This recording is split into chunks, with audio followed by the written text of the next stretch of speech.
Welcome back, family. I'm your boy Greg. And I am rich. Not wealthy, but rich. And we're here covering Night 8. Ooh. And this is the last week of a lot of books. And yeah. Oh, really? Yeah. Next week is the next week. My wallet will be thankful. Next week is going to be the capstone, Knight's End #1. Oh, okay. Cool. That's going to be, I think it's going to be 48 pages or something. It's not going to be a 72 giant, but it's going to be bigger than your average.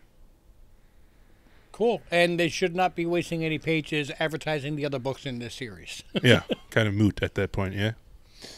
Cool. That being said, are you going to get the Doomsday Spectacular Special #1 that was advertised on every single book this week? I didn't notice it. Okay. I'm so used to just passing the ads, I don't read them now. They've oversaturated it, so. All right.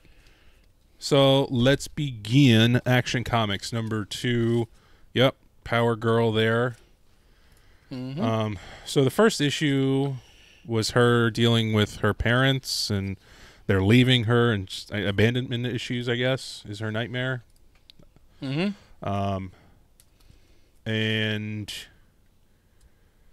this one she keeps it's like Groundhog Day with her buddy or partner, or I don't know who this is. Yeah, what'd you say? She lost track trying after 547 tries? Exactly. Yeah, it kind of reminded me of the Flash movie. Yeah. Yeah, and the Flash and book. The Flash comic book in this, yeah. But she's like hooked up like Matrix style, you know, with the shit in her mouth, and she keeps waking up over and over again, breaking out. And this is Power Girl, right? Or who is this? I think it's Power Girl. Honestly, this issue was a bit too abstract for me. I couldn't get into it.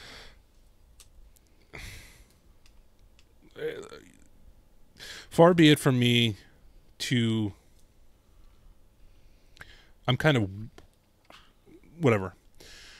I'm not huge about Power Girl's giant boobs. Like, I think they're ridiculous. I think they're too big. Okay. She has none in this book, if this is her. Maybe that's part of her nightmare, too. I knew you were going to say that. I knew you were going to say that. If nothing else, it's part of our nightmare. It's part of our nightmare. Anyway, just thought I would point that out because I've never seen that. But anyway, yeah, she keeps going through hundreds and hundreds of times, and then eventually she wakes up, busts in the girl's door, wakes her up, and is like, "What are you doing?" And she's like, "Oh, it's real, I guess. Sorry, going back to bed." And then she looks out the window, and it's stormy, and she says, "We're still trapped in a nightmare?" I don't know. There was no... Unlike a lot of the #2s, it doesn't really resolve much, in my opinion. I think, and this is difficult because I read them in the order that, as we started talking about, Action, Angel Breakers, Detective, Harley Quinn, Titans, and then the Night Terrors. I think if I read the Night Terrors issue 4 first, mm-hmm. and then figured that all of these took place after it, it would have made more sense. Maybe. I mean... Because you think of the end of the Night Terrors issue 4, then as people are waking up still seeing nightmares, it makes sense. Oh, yeah, that's true. So anybody that wants to read these things, I think you should... Honestly, I think you should read the Night Terrors first. Yes. That's kind of the skeleton of all of the story, and all of these 1s and 2s are kind of fleshing it out. Mm-hmm. So that ends, and then we get a Cyborg Superman story that I started to read, and then I just was skimming. I have not had any one of these secondary stories that I felt were worth reading, that expanded the story. And this one's long. Yeah, they're like page fillers, and I don't appreciate them. I mean, I guess that's the reason they're backups, right? So But all they're doing is they're taking a regular sized comic book and cutting it in half. Especially this one. I think this one was literally 50-50. Whereas normally it's 2/3, 1/3, or something like that. Yeah, so, I mean, you've got a regular sized comic book. Half of it is a story. Half of that is advertisements. So you really don't have much actual meat in this storyline. Yeah, I remember getting to the end of the first story and being like, I'm not a fast reader. I should not be feeling done with this yet. But, you know, whatever. It is what it is. Yeah, there's... Very, very forgettable, the Action Comics. Yeah. So, whatever. Next. Next. Angel Breaker. Yes. I think this book was slightly better than number 1, but... Couldn't be worse. But, yeah. It's really cartoon. It's really anime-ish. Yeah, I wasn't a fan of the art style in it, and I do like anime too, but not this. It didn't do it for me. It got real violent. I mean, people got, like, kids got beheaded. That was unexpected. And I guess the twist was interesting at the end, where Angel Breaker is, like, approaching Raptor? Was that his name? Like her I think partner in crime, I guess, for this time? Yeah. The guy that is begrudgingly helping her. Right, with, like, the mechanical arm. And she kills him with the sword, or stabs him or whatever, but it's actually not her. It's like I don't know, one of the nightmares or something. Yeah. And she ends up healing him, cauterizing his wound with her sword, the real one. And then for some reason, they have to send the boy that they saved away with... The snake? Yes. I was trying to remember what it was. And because the snake leaves, that's what was actually keeping them awake and all this. So right. Anybody within a certain vicinity of this snake is not subject to Nightmare's global take a nap syndrome. So then Angel Breaker and Raptor fall asleep together on the staircase there. It's kind of cute. So cute. It is kind of cute. Yes. But the kid taking the snake is instructed to go find Justice League, find Batman, find Superman, find one them. of them. One of them's bound to be awake. So, I mean, I don't know. I didn't care for it too much. I didn't either. To me, I was just glad. You know, after reading these two, I'm like, last week was so strong. Please, come on, man. Yeah. I'm getting a little disgruntled. I had to take a little bit of a break at this point and just kind of like let myself reset because I wasn't impressed so far.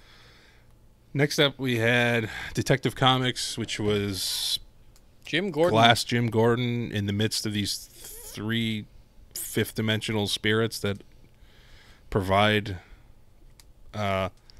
like troll gifts to people.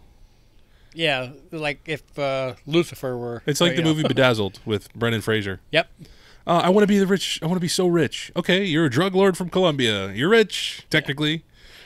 I want to be the smartest, most handsome man. Sure, you're gay. Right.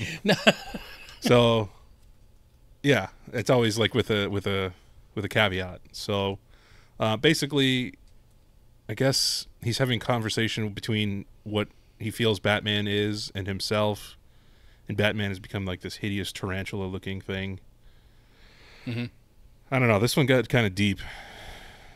It was kind of messed up how he faked out that he killed his own kids in the car. Yeah. But that's what got him to snap out of it, I guess. I thought that's what wound up killing him. Did it?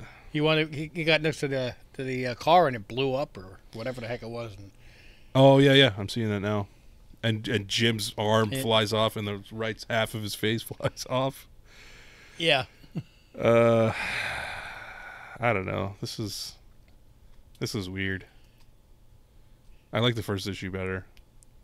I did also. I was kind of looking forward to this Me one. too. And while it finished up its story arc, it just seemed to get a little weaker as it went. Yeah. I still don't understand what exactly happened with Barbara, why she wound up being glass, and why Jim was glass. Like, oh, let me explain it. They explained it. I still didn't get it. I mean, I guess it's a metaphor for the way he feels about Gotham is that it needs to be protected so hard because it's so delicate and fragile when it's not. And they were getting into stuff like the fact that it exists is already a miracle because it shouldn't, or something like that. And I just got real esoteric, and I don't care for these fifth dimension beings. They're just stupid.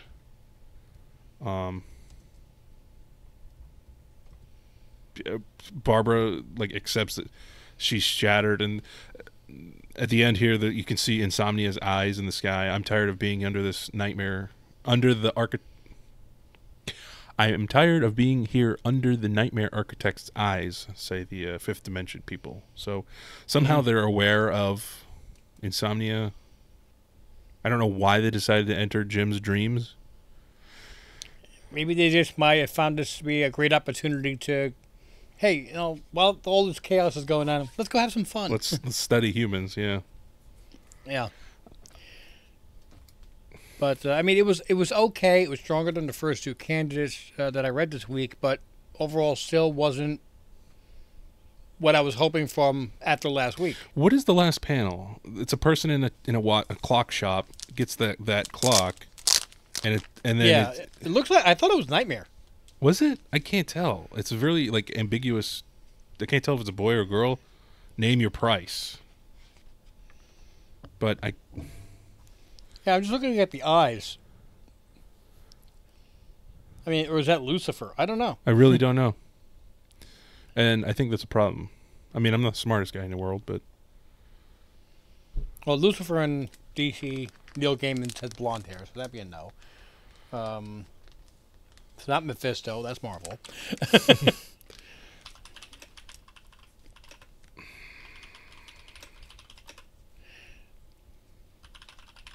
Anyway. Who's to say? But I guess that takes us to... Well, I mean, hang on. So far, this is a halfway point.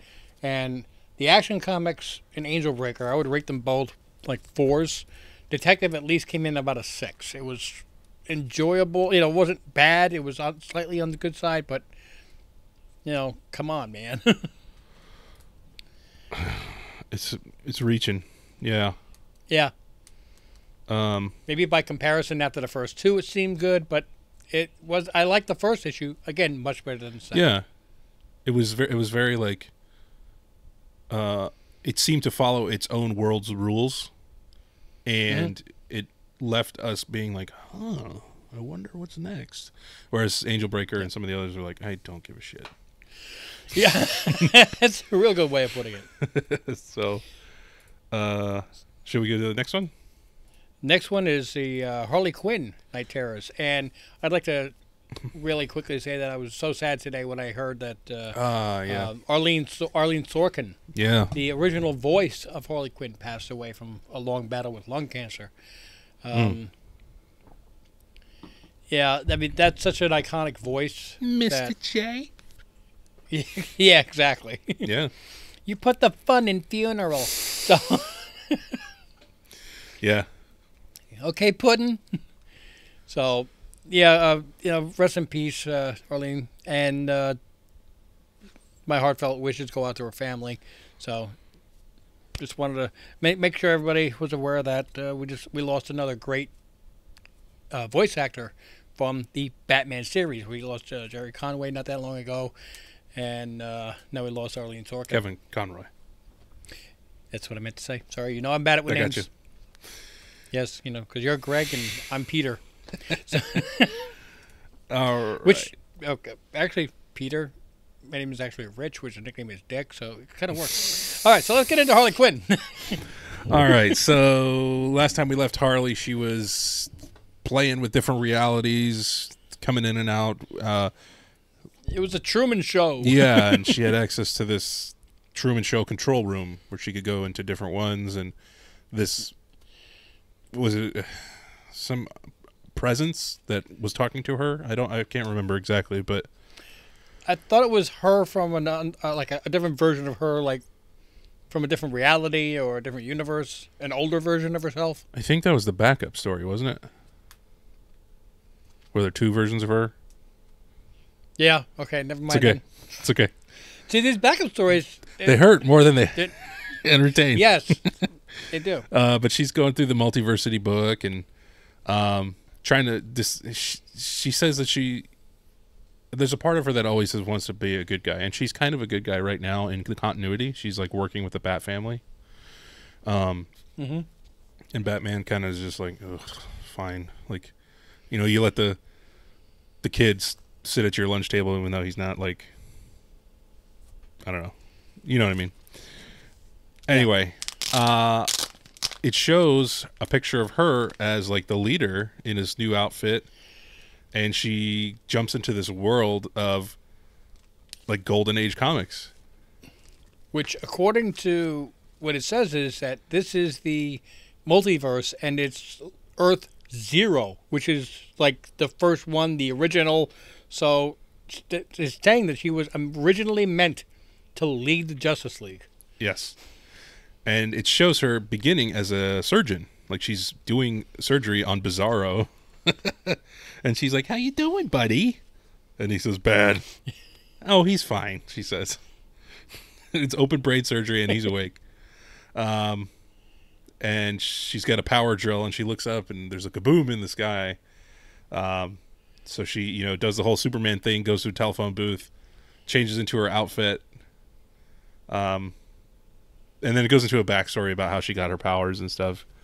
But it's still also very crazy corny. Yes. Even in Earth 0. I mean, it's saying that at the age of 17, she becomes the world's youngest neurosurgeon and Olympic level gymnast until her parents are killed in a freak javelin accident. During her Olympic trials. Both parents? And they're both the bodies are there. And the javelins are still in their carcasses, I guess, at that point. I was really freak for two parents be killed by two separate javelins. You know, it's not like they were hugging each other. One went through both. She swore to never do a cartwheel again. Yeah. Now, I mean, you know what's funny is, for the most part, I like the animation in this book, but the one panel that they have, which shows her like taking off, that is horrible. The artwork on that one right there. Why do you say that? I mean, I think the arms don't look right. The face looks like look at a man. Again, whatever. Look at the crotch. It's got weird alignment and stuff. Yeah, everything is just not proportionate to a human. Deegan one time told me that the hardest thing to do is to draw an arm coming at you. Yeah. Okay? And I think this person failed that class. I don't think it's... I opened up the page and went, whoa! And I had to go back and look at the other pages like, did the guy like go to the bathroom and let somebody else draw that page? What happened? But she gets into it with, I guess, Brainiac, seemingly. And this whole time, this is my favorite part of the book. It shows like her thought bubbles. And and she's like, ugh, thought balloons? No, we are not doing that. And she's like waving them away, kind of a, Deadpool or She-Hulk kind of fourth wall breaking thing. And she's like, what else can the super body do? And she's kind of discovering how, like, if she jumps out of the way, she goes, 10 city blocks or something, and she's getting used to that. And she has muscle memory, even though she doesn't know what she's doing, but her muscle memory is helping her get by with stuff. Yeah. And eventually, she stops Brainiac, and the cops are like, gee, Willikers, I don't know what we do here at Jester City. If it wasn't for you, we'll lock him up. And you don't think it's going to escape? Nah, they never escape. And she's like, dude, they always escape. Yeah, right. Um, and then she, sits on a bench and starts getting like, starts thinking a lot about like what it is to be like an A-list superhero and the weight of the world on your shoulders, the way Superman and Yep. Batman and Wonder Woman have it. And then she starts succumbing to her like thoughts. Thought bubbles. Yeah, and she like she starts running away from them physically through the forest and the city. Trying to shoot him with her, or tried to shoot one, I think, with her eye beams. Yeah. So eventually she runs away to, I guess, Central Park, I'm going to imagine, or something equal to that. And she runs into a Pamela Isley. So I guess, I mean, it seems like they live together or whatever, because she's being all domestic and making her food and stuff. Pam is Poison Ivy. But she is completely the opposite character that Poison Ivy actually is. I mean, as far as her demeanor. I mean, she's just... she's a floor mat. Yeah. Yeah. And Harley's like, you should be leading the university study on ecology or whatever it is. And she's like, well, shucks. I mean, gosh. Like you say. No, she's like a World War II... stay in the kitchen. Yeah, she's got the classic apron and rolling pin and shit like that. And hairstyle and everything else. But she has that same mentality of or not mentality, attitude that was, quote unquote, expected of women at that time. Yes. That, your job is to make sure the house is clean and the dinner's ready. I'm the breadwinner. I'm going to come home and take care of you, honey. Yeah, exactly. So then they, and meanwhile, you flash forward to 2023. My dream is that I'm with somebody who goes and makes $1 million, and I can not have to go to work, and I can just hang out in the comic store. So, yeah, no pride in the way for me. Wife makes more money than I do. I love it. I think it's fantastic. I mean, this weekend, Mrs. Ohana was talking about starting her own business, and I'm all for it. Go right ahead. Yeah. So eventually, they kiss, and she's looking into her eyes, and her eyes go like blank, and Brainiac busts in, and she passes out, and Harley's like, "Oh shit, I'm done with this guy," and goes after him and shooting lasers at him, and what comes of that? Why do I look at not things that a good guy would do, Yeah. But then it gets really weird and surreal. Yes, because she opens the fridge and there's a salad in there with Pam Isley's name tag in it. Yeah, like she's been reduced to a salad. And then she tries slamming her hand in the fridge to wake herself up, and it doesn't work. It just hurts her hand. Which didn't make sense to me because I kind of had the impression she was kind of like almost like Superman level. I think the refrigerator door would break before. That's true, but then it would hurt her then hand. again, how can you reduce a human into salad? I don't know. Yeah. Dream shit. And so she finally makes it out back to her, nerve center of realities, and she's like, "All right, I'm gonna smash all this shit." Yeah. And the computer is like, no, don't do that. And I really liked this panel when she had the grenade in her mouth, the pin, and she was like, I think this place kind of sucks. And it's written out like that. I thought that was awesome. And then it gets real, like, whoa. Yeah, now I'm getting vibes of, if this were made into a movie or something like that, it would be like Glenn Close playing this or something, Yeah, or I could see Kate Blanchett maybe or something like that. Yeah. But it's like this, what'd she call her? I don't know, there's a lot of text here. Yeah, there is. This is where text actually got text heavy. Yeah. This, like, extraversal being says you were every bit of a threat I imagined you to be. You're not the only one like you. Artists, poets, children, outsiders, the gifts of those cannot be replicated or understood. Therapists say the same thing about feelings and stuff. Harley says. I mean,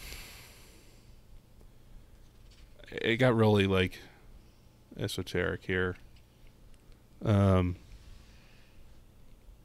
don't know. The gist of it that I got was that Harley has something in her that makes her extremely unique and powerful to this entity. And was like, and they were lifting her up to the sun to wake her up. And she was like, "Are you going to drop me? Because I got about 100 things I want to try before I fall and hit the ground." Yeah, as I'm falling. And she's like, "No, I'm taking you to the sun because the sun will wake you up. And when you wake up, I will have need of you." And then it says next finals crisis. I don't know what that means. I don't either. I don't know. That's not the No. Night's End or Night's whatever the heck it Nope. is. I read. And I'm not aware of a Harley Quinn number 3. Nope, there's not. I read the first page of the second story and I was like, I'm not reading this. I read the whole thing, and good choice. Okay, good.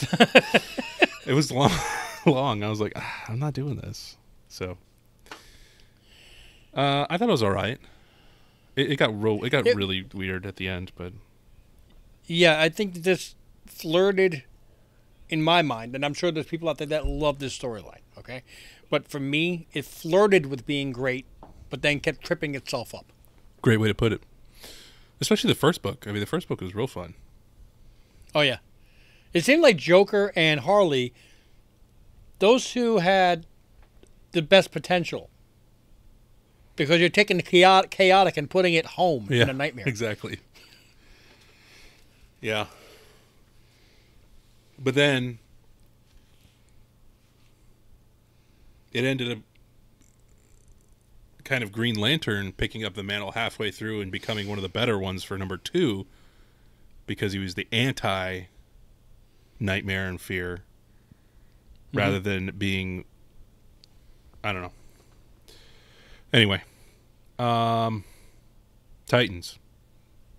Ta-da, got that ready. Titans. So previously, we were in the tower, and we were going through and finding all the Titans, and it was kind of, I think you said it, repeat each time, just with a different Titan figuring out how to break free.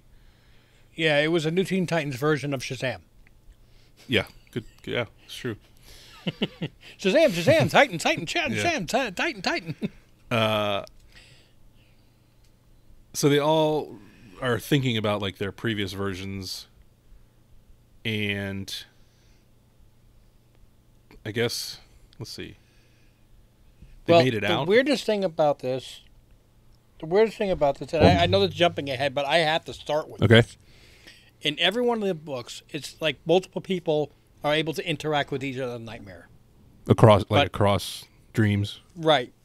But one of them has like the core nightmare and everybody else is jumping into that. Uh-huh. It's not like two people are meeting in the middle. Well, I think Nightwing did. But Yeah.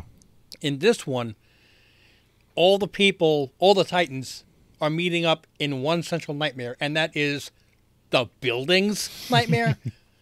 What the hell, man? I mean, I got to give it originality points, but yeah. So it turns out that when we were trying to figure out who this girl was, we were saying, is it Raven? Is it whatever, Donna Troy? It's actually the embodiment of the Titan's Tower, which used to be Bloodhaven Prison. Exactly.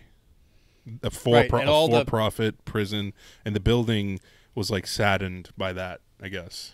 But all the people that were killed and all the people that served unnecessarily long sentences that were kept even beyond their regular sentence, and the pain, the suffering, and everything else, that the building grew a conscious, and it was having the nightmare.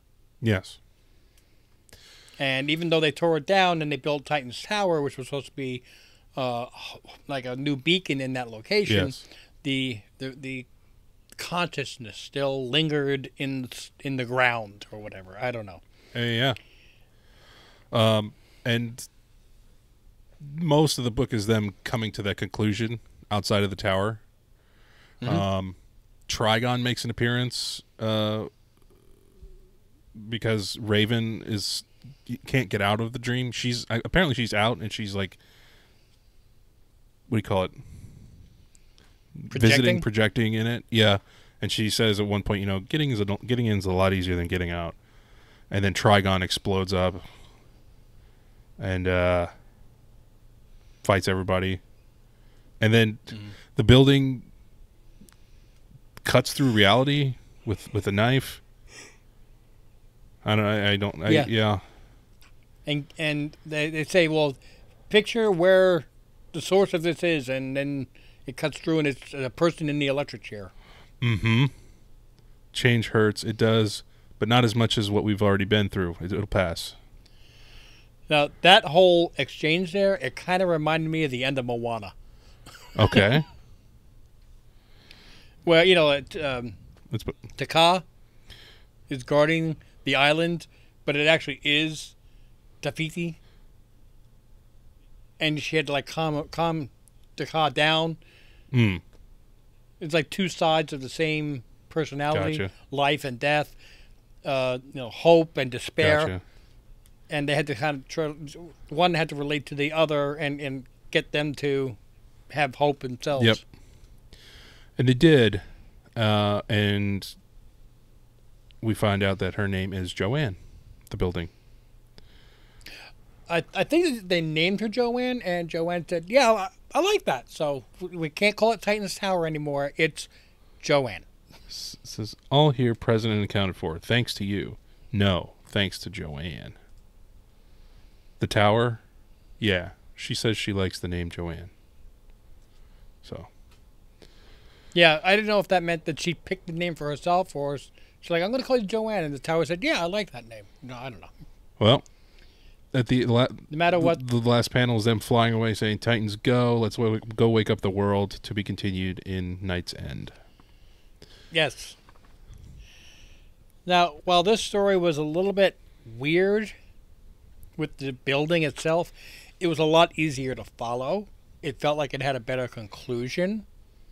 And of this week's weaker candidates, I like this one the best. It was the most solid all-arounder. Mm-hmm.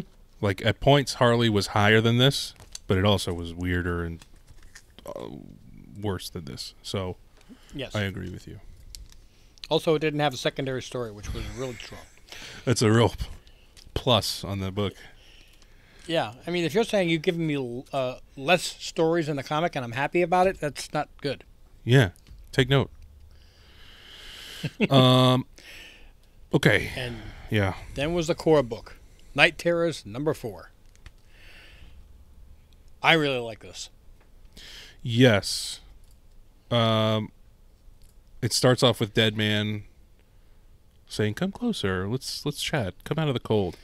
Yeah, like a fireside chat there. And my favorite part is he's reading the first appearance of Deadman.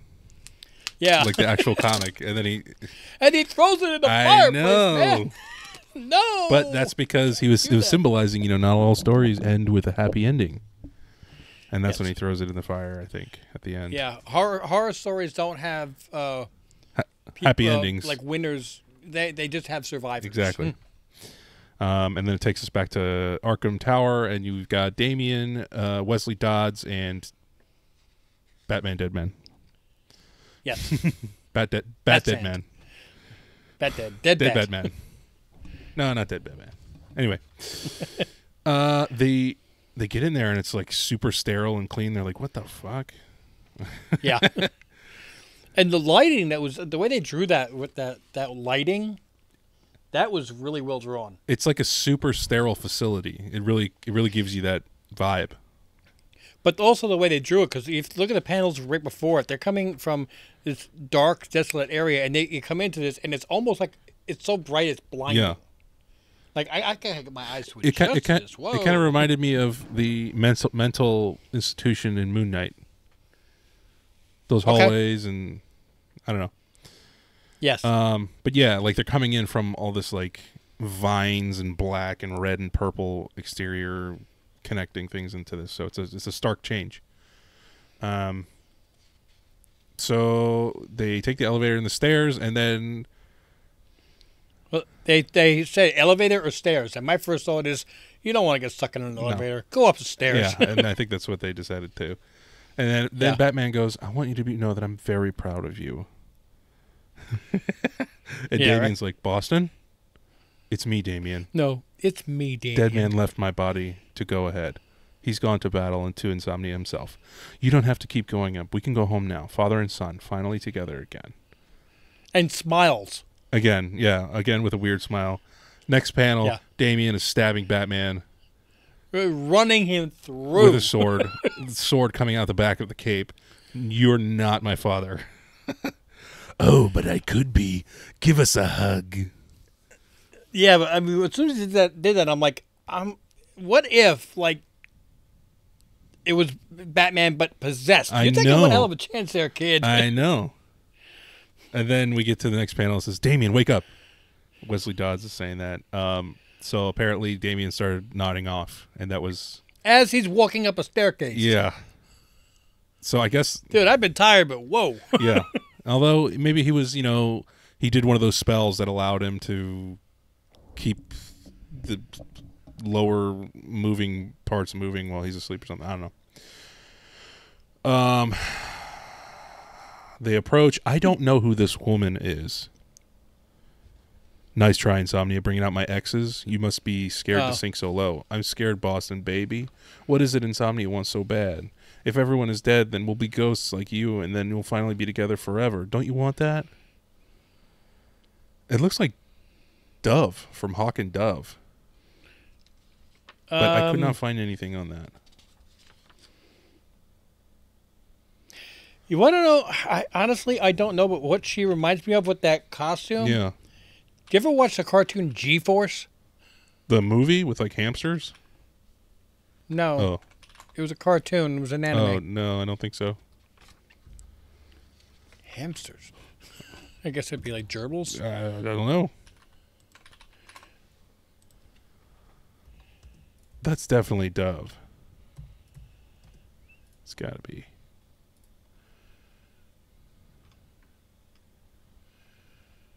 Yeah, Guinea Pigs, movie from 2009. No, that's not what I was talking about. I'm going to share my screen with you real quick. See if you concur.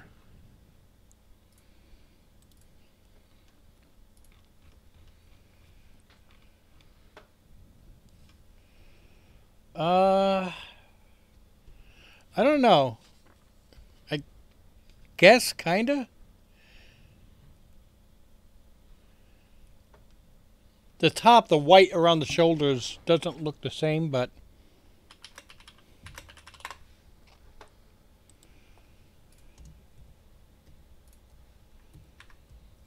Like this? Yeah. That's her?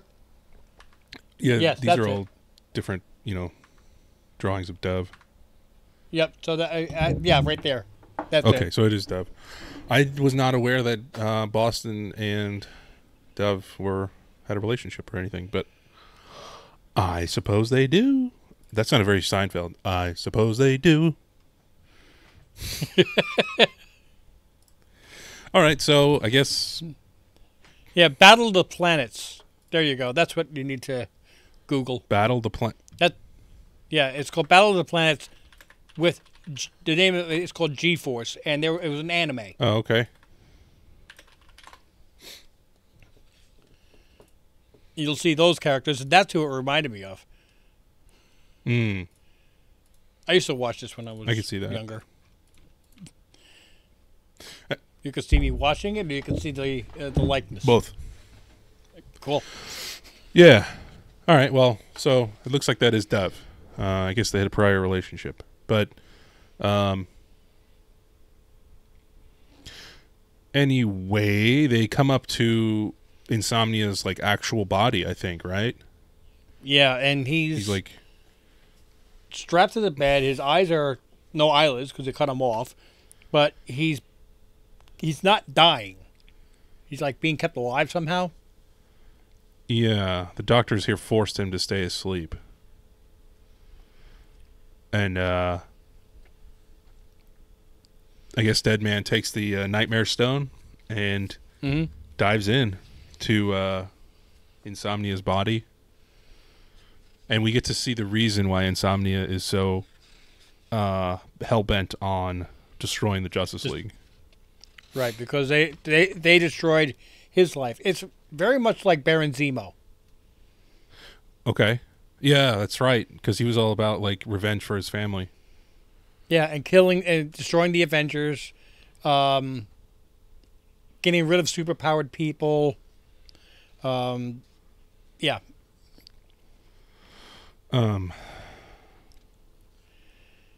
But yeah, he's living in this. He says every time he closed his eyes, he saw his family, which that's right there. That's a lot, like something from the Punisher.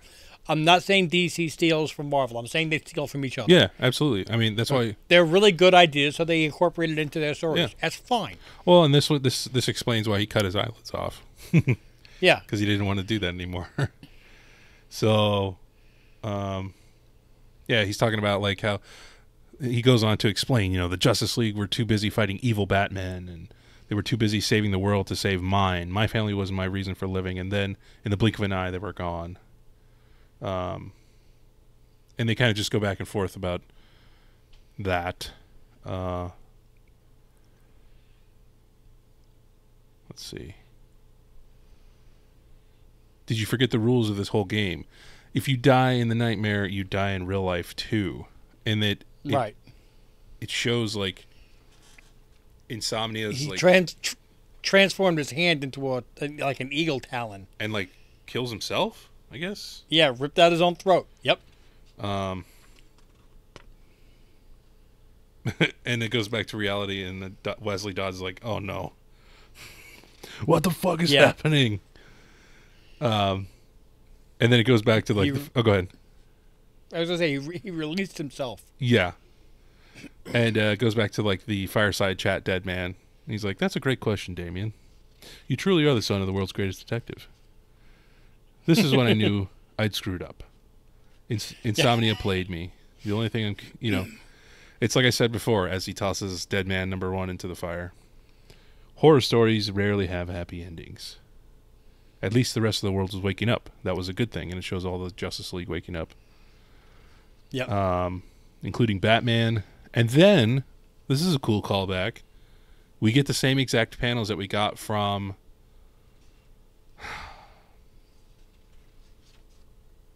I want to say KnightTerrors number 2, where Batman wakes up and it's Damian like breathing hard with his hand on the wall. This is the real world, and we lost. Oh yeah. It was a callback. I can't remember exact issue, but it was the same panels. And now, no, that's way back like 60 issues ago. Yeah, I think it was KnightTerrors 1 or 2. So basically, Damian tells him what's going on. This was never about just the Nightmare Stone, and it's about in killing himself, in releasing himself, he brings the nightmares that everybody's had into reality. So now, whether they're asleep or not, they have to fight all of their nightmares, including like bad WonderWoman, the Batman gun face, and Superman's technology angel enemy thing, whatever it was. Yep. So, plus, I think that also every single person, as they're waking up, they're bringing their nightmares too. So 8 billion nightmares are coming to life.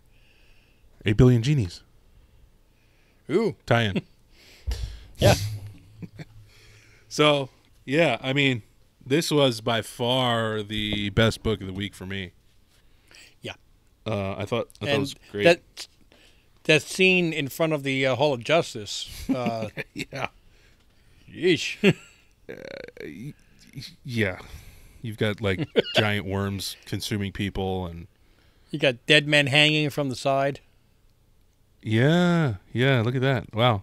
And Wesley Dodds. And who's that on the opposite side? Sandman. Come play. Show the world what you really are. So, I am excited to see the convergence of all these stories next week. And see how they beat Insomnia. I'm hoping that... Oh, boy. I'm hoping they don't have all the stories. I'm hoping, because there's so many stories, I think if they bring all these characters and all these storylines in, it's going to make things even more confusing. Just give me the top few and put them into the one book.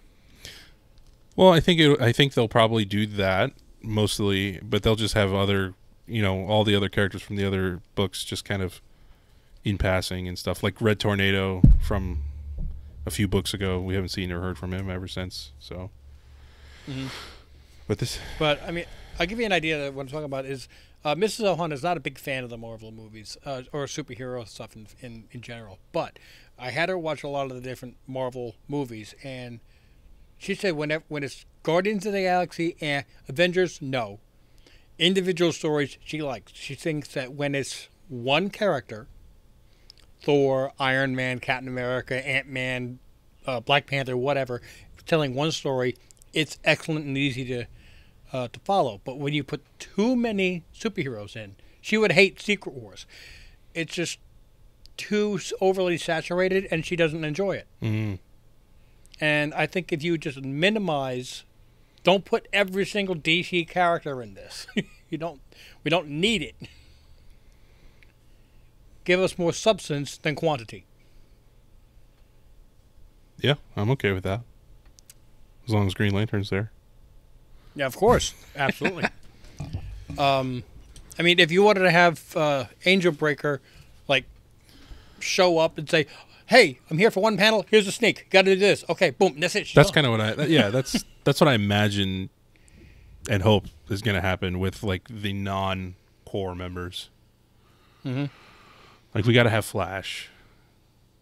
I'd argue we got to have Green Lantern. We got to have Superman, Wonder Woman, Batman. Aquaman's kind of a big part in that. I don't think Aquaman's going to be probably not. I think Aquaman and the Atlanteans are taking care of the rest of the planet.